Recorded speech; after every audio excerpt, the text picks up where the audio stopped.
Madeline Davis with CTV here at Moby Arena for an exclusive interview with Chandler Jacobs from the CSU men's basketball team. So Chandler, obviously it doesn't seem like it with how well you're liked here and how you've just quickly become a fan favorite. But you're new to CSU. This is your first year. Yeah. It's your last year of eligibility, which is really unfortunate. But can you talk us through a little bit, like how did you end up at CSU? Yeah, so after my year ended last year at Dallas Baptist, the Division II I came from, I had a decision to make whether I was going to play professionally, whether I was going to return to DBU or go to Division I. And just after talking to my family, I decided that I wanted to go to Division I and get this opportunity because I really wanted to play in March Madness. That was a big thing for me. So, you know, I put my name in the transfer portal. I got an opportunity. A lot of schools hit me up. And then I think I originally committed to Texas Tech. And then the next morning I woke up and just felt like that's not where I needed to be. So I quickly decommitted and then hit up Colorado State. They were already recruiting me at the time. And then hit them up and like to come here. Was there like anything like when you tried out here or stuff? Yeah. Like what made CSU feel like home? I think it was really Ollie, Farouk Manesh, the assistant coach. So to give a little context, so after I decommitted from Texas Tech, prior to that, I had posted something on Instagram just kind of detailing just the emotional things that I was going through at the time because I was really struggling just mentally in my life at the moment or at that time. And the Texas Tech decision was definitely premature and I wasn't ready to make that decision. And it just weighed on my heart really heavily because being from Texas, going to Texas Tech, it's a very cool thing where everybody loves it and they just are all over it, you know. So for me, it was a lot of pressure, but it was really just something, it wasn't a decision I wanted to make, I guess. So once I decommitted and I put the post on Instagram, which was detailing like what I was going through at the time, Ali texted me. He was like, I saw your message and I just wanted to make sure you're okay, just check on you.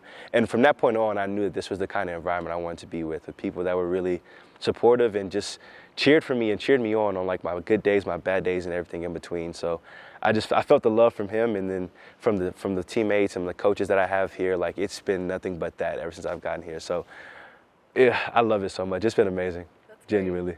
Yeah, that's really great. Yeah, so you were talking about like how Ollie had the impact in your decision. Yeah. So can you talk a little bit more about like how he's impacted you as a player? We've had, I feel like he's one of the few coaches in my life that I've been able to have a very candid conversation with. Like I haven't really had to mince words with him, you know. Whether I was frustrated, I was down, I was, you know, elated, I was happy, whatever. I could be myself with him. So when I first got here, I remember we had a conversation in this gym and I was just telling him like everything I was going through at the time and how tough the adjustment was for me and how I was losing my confidence and all these kinds of things. And I think that the thing that I appreciate most and what's really made me feel like the connection here that I have is the fact that I can come as I am with these guys, especially with Ali, you know. So he's helped me tremendously by just being someone that I can be myself with. I can be myself at all times. I don't have to come in and try to fake anything. You know, it's almost like I don't know, I would almost compare it to like, he is my coach, obviously, but I would almost compare it to like a big brother a little bit, just like somebody that I know I can count on and that's going to be there for me and just somebody that I trust really with my life, you know. So he's an amazing guy and we've had some cool conversations that I've really been appreciative of. Yeah, has one of those cool conversations talked about his game-winning shot? Have you seen that? You know what's so crazy? I had no idea about that until I committed here. And then one of my old coaches from DBU was like, yeah, he's a legend. And I was like, no, he's not. Because when he was recruiting me, it's like it was the COVID recruitment, so nothing but Zoom calls. And I see him, and he just looks like a normal guy. Like I don't think anything of him. You know, he's not super tall. He's not really like assuming. So I was like, okay, like just a normal coach. So then my coach was like, he's a legend. He's famous. And I was like, no, he's not. So I look him up on YouTube. This is probably, I want to say like mid-May after I committed here, and I look him up and I like see all this stuff. I found like Sports Illustrated articles and it was crazy. I had no idea he was famous in any realm. He doesn't talk about it much. It comes up every now and again as like a little joke. I feel like if I got to know him closer to that time, it would be more of a talking piece. But now he's probably tired of all the conversation about it. But it comes up every now and again just to tease us a little bit. Yeah. So not much.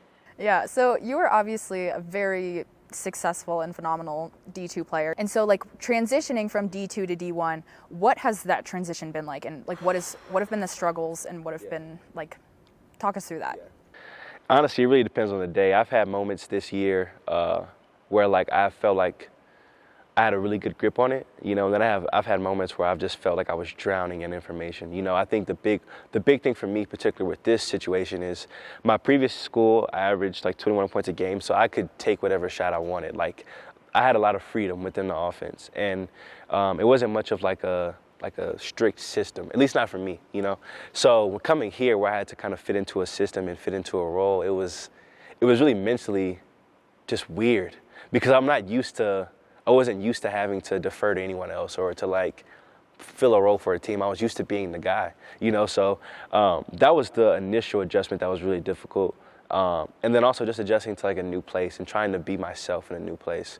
And that was all encompassing. That was like on the court, off the court, all together. But I think the biggest adjustment that I think I've had to make, though, is just learning I would say, mental and emotional toughness needed to succeed at this level. At the Division II level, I was really gifted athletically. I was very skilled, so I could get away with certain things just because I was more skilled and more gifted than others. But at the Division I level, the margins are so minimal. Like the margin between this guy and that guy is so minimal. So everything between the ears, that's what makes or breaks a player. So learning that and trying to, I guess, like figure out what that means for me in this situation has been the most difficult thing. But these past 8 or 9 months have been, I felt every emotion you possibly could feel. I promise you. I've hated basketball. I've loved basketball. I've hated Colorado. I've loved Colorado. I've felt everything, but it's been a blessing, and I've loved every bit of it. Yeah. Was it overwhelming at all? I mean, because like D2 is, yeah.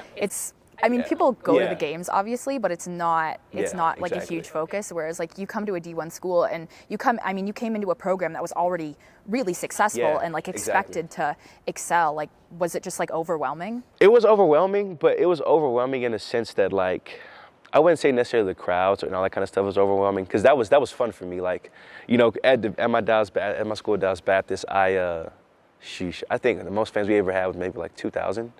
Like, and like Moby gets to like 8,500, like 9,000. I was gonna say 5 sellouts Literally, in a row. like the first game against Oral Roberts, I'll never forget it. I'm always the first person to run out for warm-ups. So I run out and I just see the stands just seem like they're going forever. Like there's people everywhere. It was absolutely ridiculous. So that's been a really fun thing for me, because I love playing to the crowd. Like, I'll interact with the crowd during the games. I'll answer questions. I'll do rock, paper, scissors with them in the crowd. Like, I love that part of it, because that's what life is about to me, just interacting with people and all that kind of stuff. But I feel like the one advantage I think I had coming from a D2, where like basketball is it's not that big of a deal, to be honest with you. Some people didn't know I played basketball. And for me, I love that, because I feel like there's so much to my personality that is more than basketball. So I love those kind of interactions. But I think the biggest thing was like, coming from a Division II, it gave me the opportunity to figure out who I was as a person. And I feel like sometimes when you're at a Division I, like you get so much, I don't want to say clout, but you give so much like attention because you're a Division I basketball player. And that's a huge feat, Yeah. in and of itself. But you kind of believe your own hype a little bit too much. But Division II was like humbling, like, oh, you don't know how to play basketball? Well, I guess I just have to show you something else in my personality. And I feel like that gave me the opportunity to round that out. So it was cool. So obviously, like this is your last season of eligibility, and a lot of times, like we kind of like take like living in the moment for granted. Yes. And you just spoke about like the crowd and everything. Have you found that it's like easier or harder to like live in the moment? Yeah, I think for me, it's getting easier. But when I first got here, it was harder because, I've always had a dream of playing in the NBA and always just playing professional basketball in general. So with me coming to this level, it felt like it was so reachable, and it was so hard for me not to think about, okay, how do I get there? This, that, and the third. So just getting to a point where I'm just enjoying and like being where my feet are has been a lesson, that I've had to learn. And I would say now it's easy because I love the people that I do life with every day. Like my teammates, my coaches, the small interactions that I have around Moby and on campus, like they just mean the world to me. And they're memories that I think I'll never forget, and I just love human interaction, and I think that always kind of brings me back to, this is where I am. And this is where I'm going to enjoy where I'm at, because I'm not going to be here literally in 6 months, as sad as that is to say out loud. But I have to enjoy it, because if I don't, I'll be miserable and I'll be in my room all day because I don't know what the future looks like or whatever the case may be. So long story short, it's definitely becoming easier, but it hasn't always been. Yeah, so, I mean, obviously it hasn't been very long, but do you have a favorite memory as a Ram? Oh, that's tough. Okay, when we had the Bigger Than Basketball event, the Bigger Than Basketball game, I think my favorite memory was, that's probably my favorite one. And I think just because, and that's so cliche, I hate to use that one, because obviously that game has an amazing cause behind it. I guess I'm just thinking more of those loss to UNLV. Oh, I didn't even, it was so funny, I didn't even think about that. I didn't care about the loss, to be honest with you. But that game was so cool to me because, man, I was honored. I was lucky enough to be paired with the cancer warrior, Rebecca Steiner. She has a beautiful family and she's a beautiful person, and I was lucky enough to be paired with her. And I remember when I first met her on Zoom, I was just blown away by the kind of person she was and the energy she gave. And it was her birthday the day of the game, and I wanted to do something special for her, so I got her some flowers, I got her a card, and just wanted to make her feel really special on that day because, you know, she's going through a lot and her family's going through a lot. So if I could just brighten her day in any capacity, I wanted to, you know. So I got flowers for her and I brought her to her pregame, and it was funny because I did it and everybody made this big spectacle about it, and it was like pictures and stuff, and that was cool, but that wasn't why I did it. You know, I did it just because that's what my heart wanted to do, and that was my favorite moment because it just, I just love being, when I think about myself when I was younger and I think about the person that I've always wanted to be, that's something that younger Chandler always dreamt of doing, you know? So that was cool for me, and I'll never forget, that was an amazing moment for me. So that's my favorite for sure. That's really, that's a really great, really great and special moment. I mean, I think it just shows who you are as a person, and that's something that's really special. Thank you. Yeah, like moving along from that, it's very interesting to see a player come in for just a single year and pretty much immediately become a fan favorite and like make an impact. Yeah.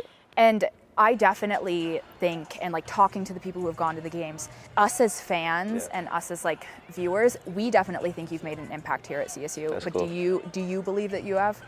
I definitely think I have. I think I made an impact in a multitude of ways. I think one, just like in terms of like with my teammates, and like I think the thing that I've always wanted to do is I've wanted to lead, but really just by example. And I think for me personally, I always want people to feel comfortable in their own skin. I want people to feel like you can be who you are, and that's enough. That's always just, I love that, and like allowing people to feel seen. And I think that with me coming here and just like not being afraid to show my personality, not being afraid to, you know, dress or do whatever things I think are very core to me, it's given my teammates the confidence to do that even more so. And also, I just feel like it's been refreshing, because I think so often in life, you know, we're just pulled in so many different ways, and it's hard to find somebody who's authentically themselves. And I think that that's something that I love, that I've been able to do, and that I really take pride in being able to do, is just being myself in whatever room I'm in.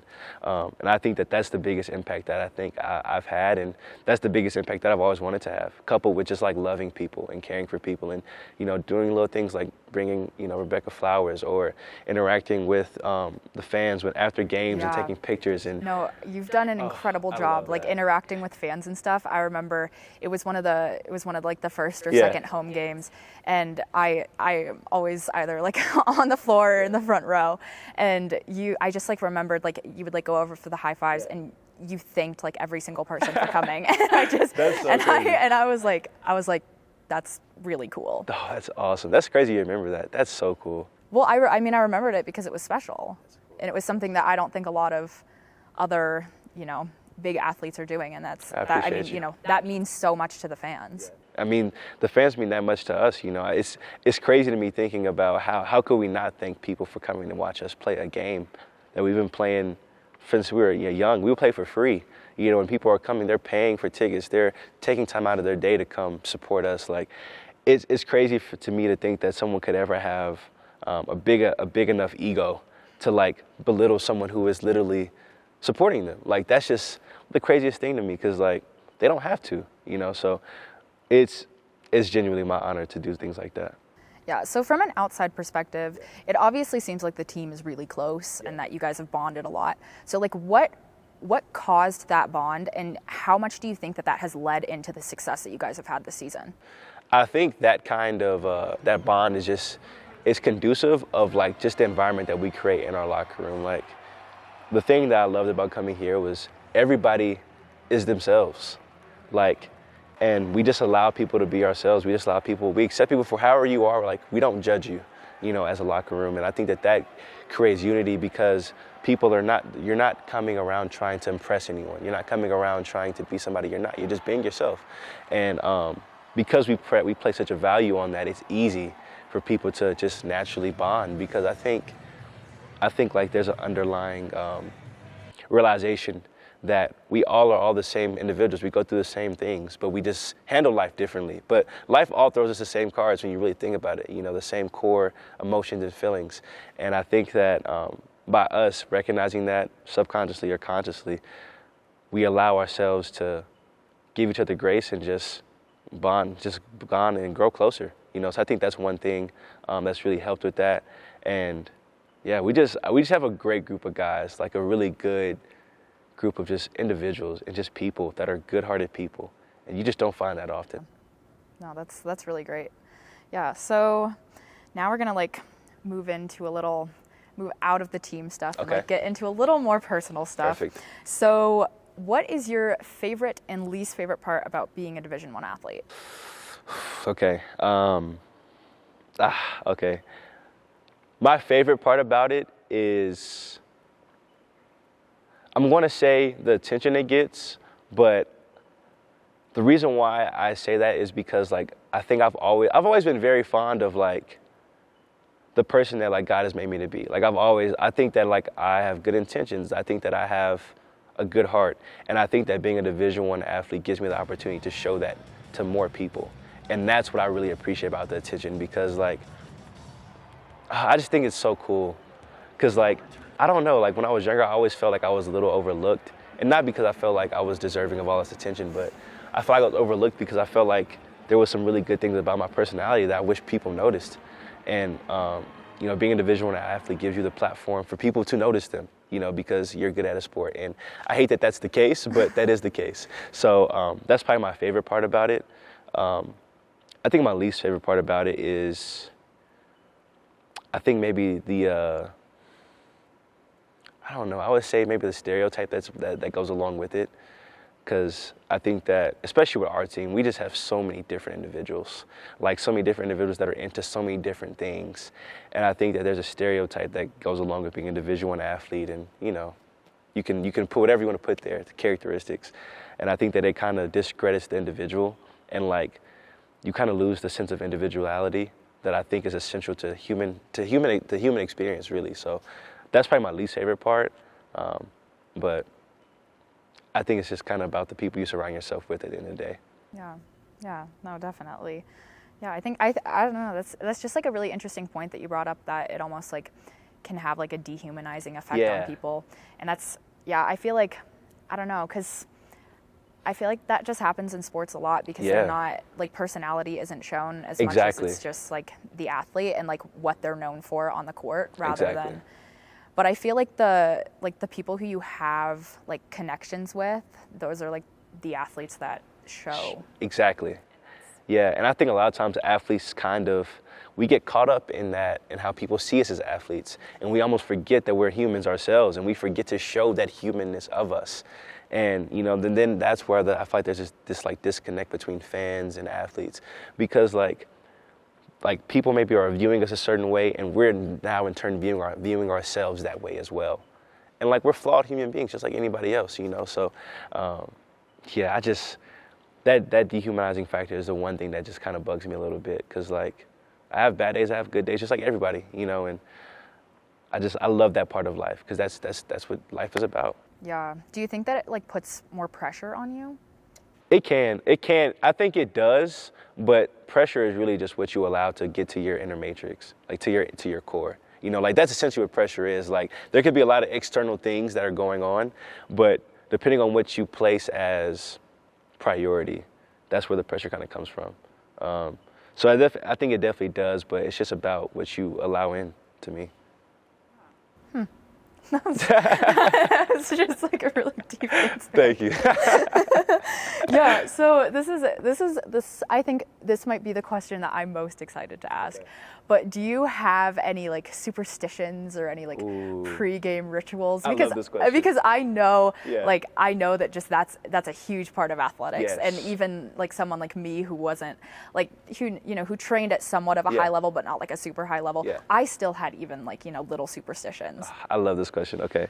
I do, but I do. There is no but. So one thing, there's a few things I like to do before games. So one thing is I love to put on an outfit, like a very nice outfit, just something that I feel like is very like true to me. Because I feel like I feel like anything you do, if you do it authentically to yourself, the rest will take care of itself. So like from the end of pregame meal or whatever the case may be, I'm immediately trying to feel as much like myself as possible. So before the game, I put on an outfit, probably something similar to this, just a nice outfit that I feel really comfortable and confident in. Take a shower, put some cologne on, smell good, feel good, all that kind of stuff. So that's a superstition for me. And then the other thing is I love listening to like R&B music, soul music, old music. I'm an old soul just at heart, and I love listening to music that just like really like grounds you. And I listen to a ton of R&B. That's what I listen to before every game. There's an artist by the name of Brent Faiyaz, my favorite artist ever. I will live and die by this man's music. And I listen to him. He has an album that I play to front to back in that order. Then I play a J. Cole album front to back in order. No skips, no shuffling, nothing. I just play it front to back. And that kind of reminds me of like who I am and like the things that are core to me. And then depending on the game, I'll end my playlist with like a song that reminds me of like my mother or like my father or like somebody that I really love and care about. And it kind of reminds me that like I'm enough so I can come out here and just have fun, essentially. So that's my little superstitions. Yeah, did anything like spark those, or was it just like, like you did it one time and you won and you were like, got to do it again?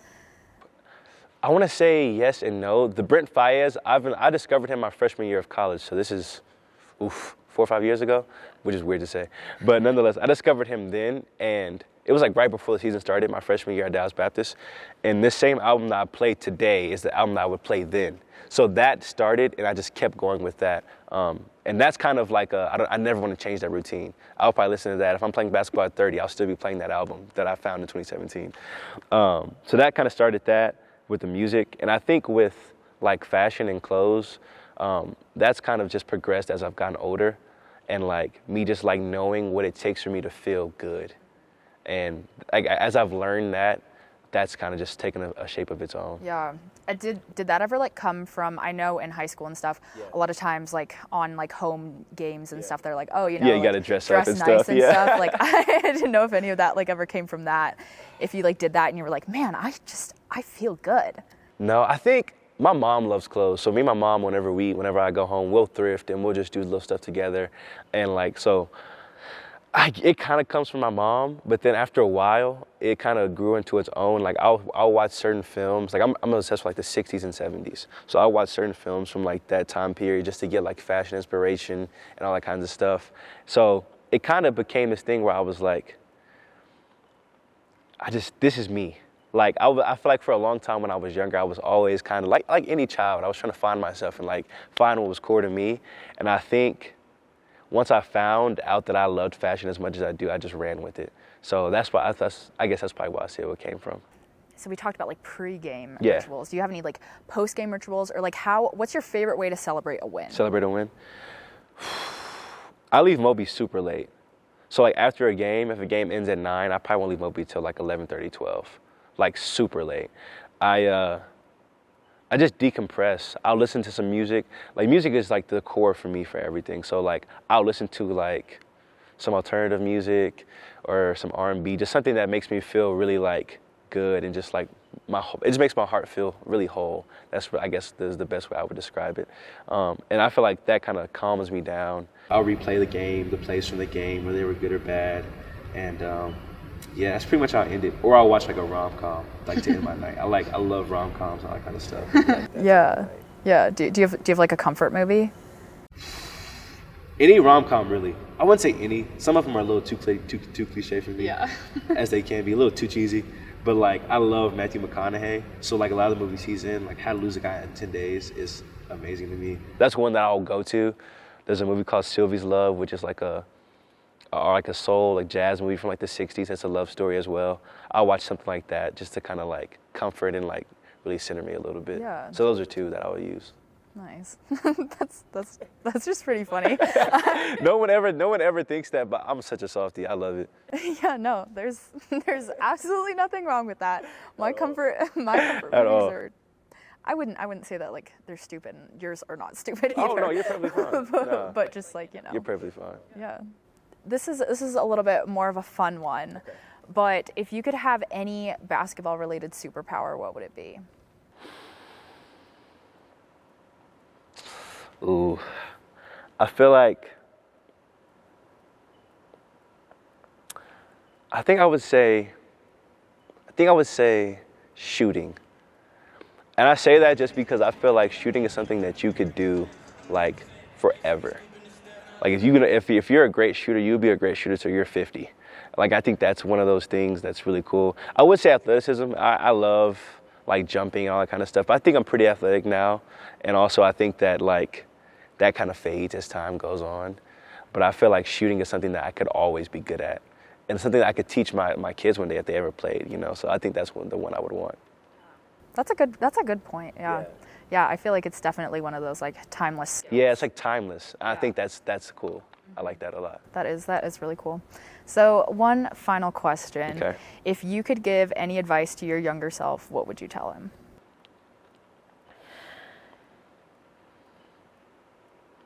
I think I would tell my younger self to, figure out what your core values are and like stay true to those. I think that the moments of my life that I felt like myself or I've made good decisions, even when my decision to come to CSU, like I chose to come here because like of the people. Like my previous decision to go to Texas Tech was because of its Big 12, all this, you know, all this glamorous stuff. But after I reflected on it, I was like, that's not even you. That's not how you make decisions. Like every good decision I've made in my life has been about the people that I'm going to be around. So I think that I would hope that I would learn that a lot earlier than I did, and just allow that to guide my decisions, because I think that is the key. And whatever, I mean, for me, that's like people and just like love and all that kind of stuff. For someone else, it could be different. But whatever you feel like is most core to you, be as true that as possible, because you can't really go wrong from there. Yeah, I definitely think that just a lot of times we struggle. We like see other people and we see other things and we feel like we should be doing that. Exactly. But in reality, that's not really us. Not us. And then we're not as happy as we would Exactly. be if we just stayed true to ourselves. I agree. Yeah. Well, thank you so much for this interview. It was really awesome. I really enjoyed the time. Of course, I appreciate you. Thank you for having me on. This was super fun for me.